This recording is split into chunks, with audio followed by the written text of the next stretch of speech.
2부 최강병기 시작하겠습니다. 오늘은 새로운 조합입니다.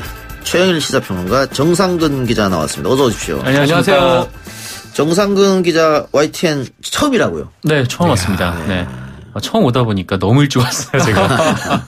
YTN 어떻습니까, 분위기? YTN. 여기 들어오니까 좀 아득하네요. 처음에 들어올 때는 너무 좀 새 건물이어서 좀 차가운 분위기가 느껴졌는데, 네, 안에 들어오니까 뭐 따뜻합니다. 네. 물도 잘 나오고요. 그래요. 따뜻한 물 중요하죠, 네. 겨울에. 예. 자, 오후에 속보로 나왔습니다. 민주당과 자유한국당이 예산안만 따로 떼서 처리하는데 합의를 했는데 선거제도 개혁 문제를 연계하자, 야3당에서는. 그런데 결국은 거부하고 예산안만 따로 떼서 합의했다. 야3당이 발끈하고 있죠? 네, 뭐 지금 손학규 대표가 단식에 돌입한다고 그렇게 입장을 밝혔고, 민주평화당도 긴급하게 지금 회의를 열어가지고 뭐 더불어민주당에 대해서 뭐 이제 촛불을 뭐 민심을 배신했다, 뭐 적폐다 이런 식으로 강하게 비난을 하기도 했습니다. 예, 네. 결국은 뭐 민주당과 자유한국당은 지금의 선거제도로 그대로 갖고 갔을 때 1년 6개월 후에 있을 총선 괜찮다라고 판단하는 것 같기도 한데요. 그렇죠. 그렇기는 한데 저는 조금 다르게 보는 게 네. 지금 민주당 입장에서는 문재인 대통령이 이 선거제도 개혁 부분은 계속 관심을 두고 요구한 부분이에요. 여야 상설 협의체 때도 그 얘기를 했고, 그리고 대선 공약으로 이제 연동형은 약간 다르지만 권역별 비례대표제, 그러니까 지금 소선거구제를 중대선거구제로 개편해야 되고, 그리고 이제 이 정당 득표에 따라서도 비례대표를 안배해야 된다. 그러니까 사실은 이 국회 의석이 늘어나야 되고 비례대표 숫자가 늘어나야 되는 것은 마찬가지예요. 권역별 연동형이 적용 방식만 조금 다른 거예요. 그래서 다르지 않은데 문제는 이걸 예산안과 연계하는 건 좀 문제가 있다. 그러니까 이해찬 이 민주당 대표가 이 연계할 사안이 아니지 않느냐. 그리고 선거제도 개편을 논의하는 지금 정개특위가 있습니다. 정개특위에서 이걸 국회에서 해결해야 돼요. 지금 야3당이 청와대에 서한을 보내겠다. 청와대에서 이거를 할 수 있는 게 아니란 말이죠. 그런 측면에서는 조금 야3당이 전략을 바꿨으면 좋겠다. 필요한 거는 동의하는데, 근데 예산안은 지금 법정 시한이 하루하루 지나가고 있지 않습니까? 그런데 야3당 입장은 그렇다면 큰 틀에서라도 합의를 해달라. 네, 자세한 거는 원론적인 합의를 하고. 하자. 근데 지금 민주당이 큰 틀의 합의도 거부했다는 거예요. 이 민주당이 한때는 이게 받아들이는 듯했어요. 네네. 그러다 결국은 자유한국당과 민주당의 입장이 조금 왔다 갔다 하면서 지금 말씀하신 대로 제가 보기엔 거대 양당이 현재 선거제도로 내후년 총선 치렀을 때 큰 문제 없다. 이 판단을 하고 있는 것으로 추정되는 게 맞고요. 동의하고. 하지만 민주당은 약속을 지켜야 될 것 같습니다. 다만 예산안과는 분리해서 말씀하신 대로 큰 틀의 합의를 하고 정개특위나 선거제도 개혁위원회에서 국회에서 답을 내는 게 옳지 않을까 좀 권면을 드리고 싶은 그런 밤이네요. 예. 이 뭐 연동형 비례대표제를 돌리면은 결국 더불어민주당 그리고 자유한국당만 의석이 좀 줄어드는 건 사실이니까. 네, 맞아요. 이대로 간다고 생각한 것 같아요. 그러니까 특히 이번에 나왔던 합의문을 좀 보니까 좀 제 눈에 가장 띄었던 거는 그 이장 통장에 대한 활동비를 더 지급하는 부분, 그리고 SOC 예산을 확대하기로 한 부분, 그렇죠. 이 정도인데 이거는 그러니까 지금 이제 소선거제로 구성이 되는 지금 선거제도를 계속 가지고 가겠다라는 어떤 세부적인 걸 생각하면 그렇게 보이는 그런 상황입니다. 예. 그렇게 볼 수 있습니다. 지금 그럼 예산안 통과는 크게 공무원 규모를 3,000명 감축, 5세 이하 아동 전원에게 10만 원 수당 지급. 저번에는 90%까지 지급했죠. 네. 그런 점이 약간 차이점이고 크게 뭐 정부 안에서 바뀌는 건 없어 보이네요.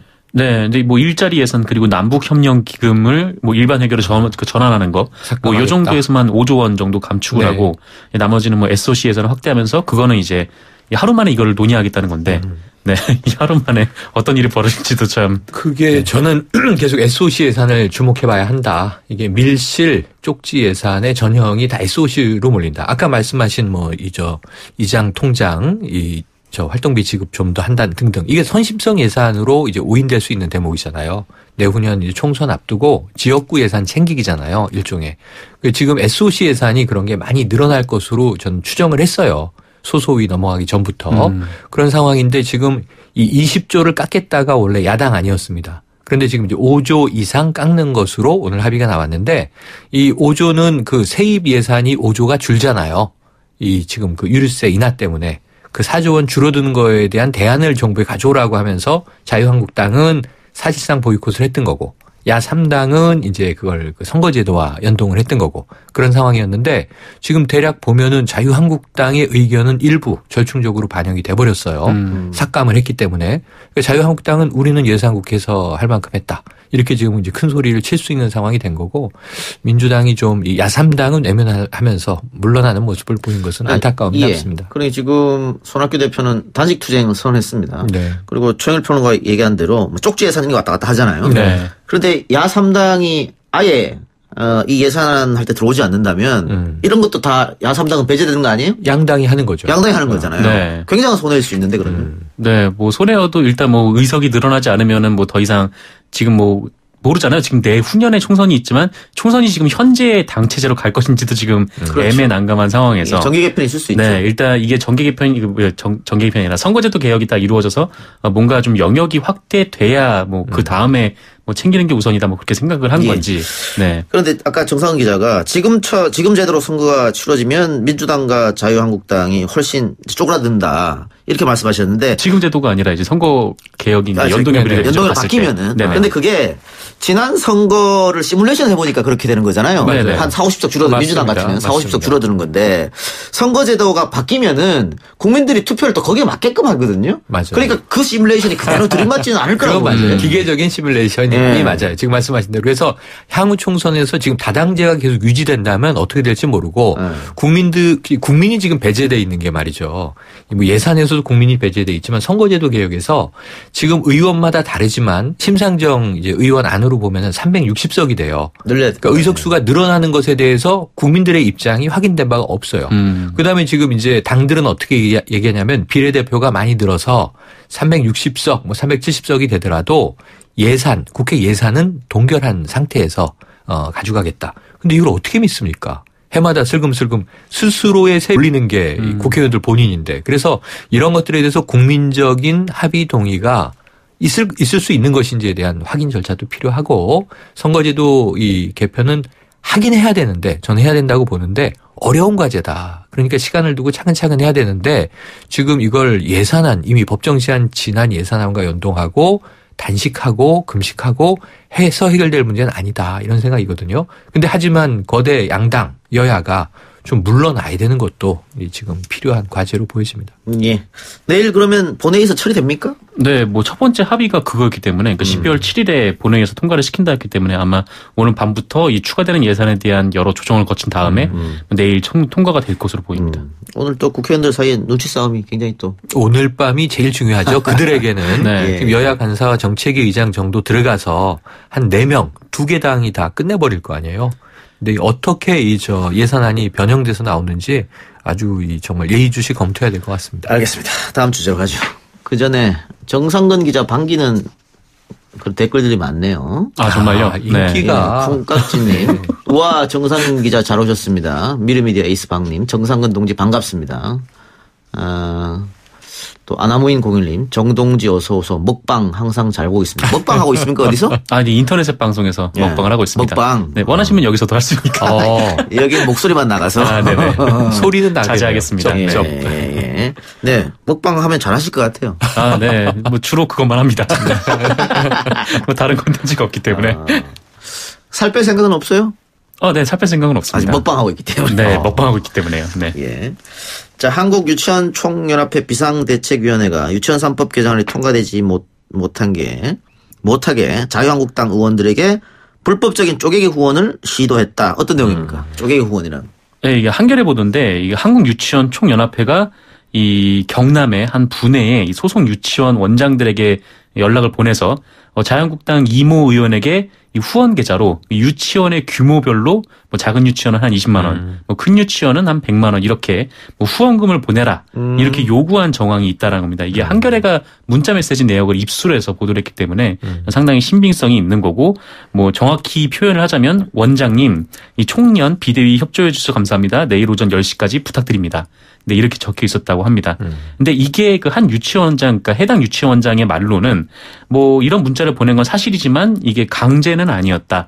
그리고 뭐 그래서 이제 본인들도 하지 않았다. 뭐 이렇게 대답을 했다고 하는데 뭐 또 다른 유치원 원장 같은 경우에는 한윤총 비대위가 자유한국당 특정 의원에게 뭐 1,000만 원 가량을 후원하도록 할당액을 정했고 네. 이 가운데 일부는 실제로 이루어져서 뭐 한유총까지 상부까지 명단이 그러니까 유치원 원장들의 명단이 전달이 된 것으로 안다 이렇게 얘기를 하기도 했습니다.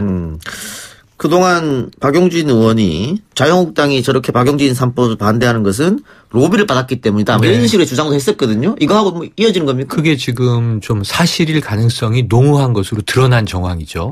사실은 이것을 입법 로비라고 부릅니다. 과거에는 기업들이 많이 했어요. 네. 특정 기업에 유리한 입법을 하는데 특정 의원들에게 그러니까 불법 정치 자금을 주고 싶은데 문제가 있으니까 그러니까 이 사실 모으면 목돈인데 정치 후원금 이 제도에서 허용된 범위 내에서 쪼개서 여러 사람의 명단으로 그 회사의 직원이 뭐 수백 명 동원이 된 경우도 있었고요. 근데 이제 거의 유사한 부분이죠. 이게 조직적으로 이루어진 행위고 아까 이제 권유를 받았지 강제는 아니었다. 네. 그래서 다수가 안 움직였으면은 이게 모르지만 적지 않은 수가 움직여서 실제 입금을 하고 그것이 모아 보니까 총액이 상당히 만만치 않다. 그럴 경우는 이것은 불법으로 이 처벌받을 수 있습니다. 쪼개기 후원은 불법이다. 쪼개기 후원은 불법이죠. 네. 이게 명단까지 한윤총 상부에까지 올라갔다면 그렇죠. 이게 조직적으로 한 정황이기 때문에 이건 그렇죠. 불법으로 입금 판단이 될 내역까지만 가능성이 선관위가 검찰에 고발해서 수사가 이루어지면 이 관련 처벌을 받은 사례들도 있어요. 네. 그러니까 2013년에 이거 한유총으로부터 쪼개기 후원 받아서 청부입법했다. 이거 처벌된 사례가 있네요. 네, 이 신하경 더불어민주당 의원이었는데 이게 교문위원장 하다가 이게 받았는데 네. 이게 사실 이 소액 후원이기 때문에 잘 모를 수도 있지만 그 이분 같은 경우는 출판기념회에서 이렇게 축하금 같은 걸 받았고 네, 네. 여기에 또 봉투에 가로 열고 한유총 이렇게 써 있어가지고 네. 이거는 조직적이다라고 기억나네요. 판단이 됐던 네. 그런 일이 있었습니다. 예. 그러면은 이 유치원 3법 결국은 무산의 길로 가는 겁니까? 뭐 오늘 회의가 한 번 더 있었는데 오늘 회의에서 이 바른미래당 의원이 일종의 이제 중재안을 마련을 했어요. 예. 이제 중재안을 마련했는데 이것도 이제 자유한국당에서 거절을 해서 지금 뭐 사실상 뭐 어떻게 뭐 지금 돌파구가 없는 상황입니다. 네. 원내대표들끼리 이거 이번 국회 안에 통과시키려고 합의를 했었잖아요. 합의를 했었죠. 그런데 그것도 무산되는 예, 거네요. 그게 무산돼 있는 겁니다. 그리고 이게 지금 뭐 박용진 의원은 굉장히 좀 회의적인 상황으로 이야기를 하던데 그 대신에 지금 나선 것이 이제 유은혜 사회부총리 겸 교육부 장관하고 서울시 교육청의 이제 조희영 교육감입니다. 한유총에 대해서 철저하게 감사하고 감찰하겠다 이런 입장을 밝혔고요.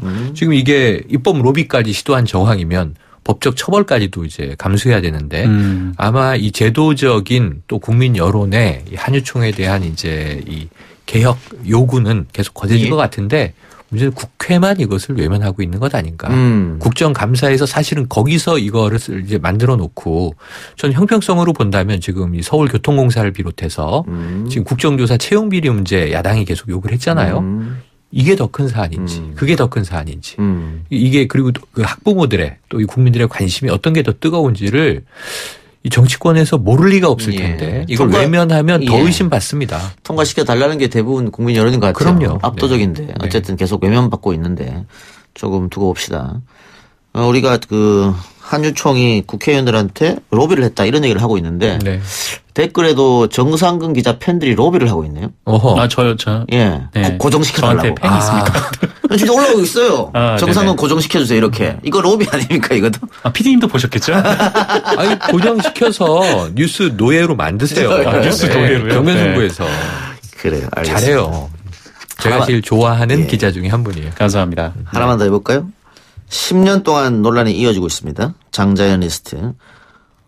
방용훈 코리아나 호텔 사장이 소환됐다고 하는데 어떤 의혹을 받고 있는 거죠? 이게 그 고 장자연 씨가 사망한 직후에 이 장자연 씨의 메모에 이 조선일보 방사장이라는 대목이 있었어요. 그래서 이 방사장이 누구냐, 뭐 이게 계속 얘기가 되어 왔었는데, 그런데 이 방 씨 일가 중에 2명이 장자연 씨와 같이 술자리에 동석을 했었던 것으로 이게 밝혀졌는데, 그 중에 한 명이 바로 이 방용훈 코리아나 호텔 사장입니다. 이 방영호 코리아나 호텔 사장이 장자연 씨와 식사 자리를 가졌고 뭐 그게 한 번이냐 뭐 아니냐 더 있었냐 이렇게 주목이 되던 와중에 최근 이제 권재진 당시 이제 대검 차장이 또 장자연 씨와 같이 있었다. 근데 거기에 또 방영훈 코리아나 호텔 사장이 있었다. 좀 이런 얘기가 나오면서 이게 그냥 단순히 한 번 그냥 스쳐가는 정도의 식사 자리는 아니었구나. 좀 이렇게 좀 의심이 되고 있는 상황입니다. 예. 방영훈 사장에 이어서 방정호 전 TV조선 대표이사 전무도 소환된다고요? 그렇습니다. 이 방정호 전 대표이사 전무인데 최근에 물러났죠. 네. 물러난 이유를 아마 들으면 금방 떠오를 인물인 게 초등학생 딸이 운전기사에게 폭언을 했습니다. 예. 반말로 이제 정말 뭐 잘리게 하겠다. 이 초등학생의 이 사고로 상상할 수 없는 이야기들이 나와서 오히려 이 가정이 어떤 것이냐 국민들이 굉장히 놀랐던 대목이고 이때 이제 이 사태 때문에 방정호 대표가 물러났거든요. 그런데 문제는 이 장자연 씨와의 만남의 자리에 있었다라는 정황이 나온 거예요. 그래서 지금 과거에 이 떠돌던 이야기인데 조선일보 방사장이 혹시 방상훈 사장 아니냐 이런 추정들은 있었는데 지금 이제 확인된 것은 방용훈 코리아나 사장인 것이고 또 그 아들인 방정호 전 이제 TV조선 대표도 만남을 가진 적이 있는 것이기 때문에 소환 조사는 불가피해 보여요. 지금 이런 것 때문에 재수사가 된 거잖아요. 예. 왜냐하면 이게 새로 나온 사실인 것 같은데 아니고 그렇죠. 당시에 검찰이 다 조사를 해놨던 거예요.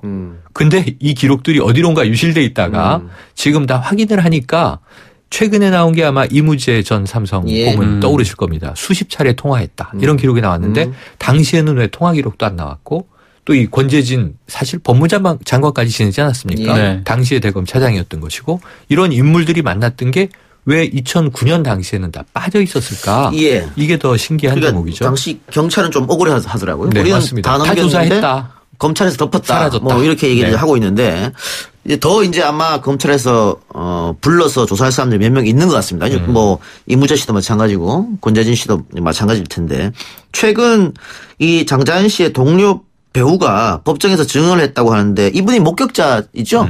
네, 이 동료 배우라는 분이 목격자인데 어떤 목격자냐면은 이 당시 조선일보 기자와의 술자리가 있었다라고 해요. 근데 당시 조선일보 기자는 아니었고 조선일보 기자였다가 뭐 그 이후로 그만두고 뭐 다른 일을 하던 사람이었는데 이 사람이 장자연 씨를 뭐 일종의 술자리를 같이 하면서 좀 상당히 그 수위가 심한 성추행을 했다.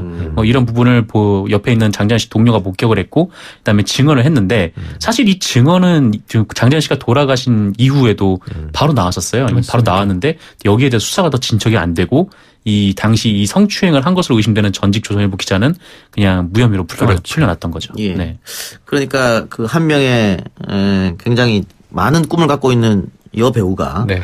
유서를 남기고 스스로 목숨을 끊었습니다만 처벌된 사람 한 명도 없었잖아요 그때. 처벌된 사람이 하나도 없고 고 장자연 씨 사건과 연루해서 당시엔 묻혔다가 지금 이게 영원히 묻혀질 수 없습니다. 진실이 드러나는 과정인데 한번 생각을 해보세요. 언론계. 그리고 법조계 그리고 또 여기에는 이 금융계도 개입됩니다. 전 고위 임원이 있는데 기재부의 고위 간부 출신이에요. 그런데 이제 사업을 하는 인물이고 여기에 이제 연예계 또 이 대기업 이런 곳에 유력 인사들이 모여서 저는 이 장자연 씨를 능욕했던 대목도 분명히 이제 드러나야 할 것이고 이들은 무엇을 했나? 무엇을 모의했나? 이게 마치 영화 내부자들의 장면들 같지 않습니까? 우리 사회의 유력 인사들이 한 자리에 모여요.